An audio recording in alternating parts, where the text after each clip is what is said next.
দর্শক, আজও বিপিএল এর টিকিট নিয়ে তুলকালাম। মিরপুর স্টেডিয়ামের গেট ভেঙে ঢুকে গেছে একদল দর্শক, ভাঙচুর করেছে পার্শ্ববর্তী সুইমিং কমপ্লেক্সের টিকিট কাউন্টারে, আগুন ধরিয়ে দিয়েছে উচ্ছৃঙ্খল সমর্থকরা। এই মুহূর্তে মিরপুর স্টেডিয়াম থেকে আমাদের সাথে যুক্ত হচ্ছেন আরিফুল ইসলাম। আরিফ, কি অবস্থা এই মুহূর্তে? পরিস্থিতি নিয়ন্ত্রণে আসছে কিনা?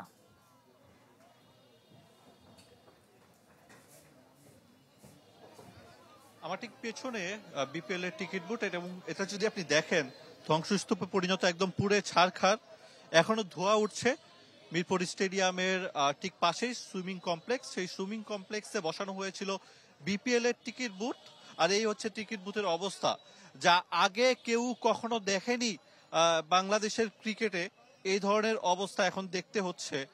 এই যে ধোঁয়া উঠছে, এখানে টিকিট কাউন্টার ছিল এবং টিকিটের দাবিতে বিক্ষুব্ধ যারা টিকিট প্রত্যাশী ছিল তারা এসে এই ধরনের কাণ্ড ঘটিয়েছে। এবং এখানকার যে গেট, এই গেটটাও ভেঙে ফেলেছে, এখানকার যে রেলিং গুলো আর কি ভেঙে ফেলা হয়েছে। এবং এখানকার যারা কর্মরত ছিলেন তাদেরকে পরবর্তীতে আইন শৃঙ্খলা রক্ষাকারী বাহিনী নিরাপদে সরিয়ে নিয়েছেন।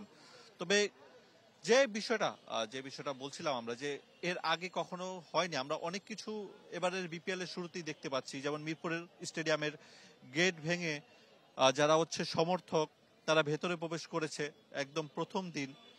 বছরের শুরুতে এই ধরনের কাণ্ড বাংলাদেশের ক্রিকেটে মোটেও ভালো কিছু নয়। আপনারা দেখতে পাচ্ছেন যে এখানকার চেয়ার, তারপরে হচ্ছে যে ডেস্ক ছিল, সবকিছু ভেঙে একদম পুরোপুরি ছারখার। বাইরে এখনো রয়েছে সমর্থকরা, তাদের সঙ্গে আমরা কথা বলেছিলাম এবং তারা তাদের যে রাগ ক্ষোভ সবই জানিয়েছে। অনেকে বলছে যে টিকিটের দাম বেশি, 200 টাকার টিকিট নাকি 800 টাকায় বিক্রি হচ্ছে, এই ধরনের অভিযোগ তারা দিচ্ছে, এবং টিকিট ঠিকঠাক পাচ্ছে না।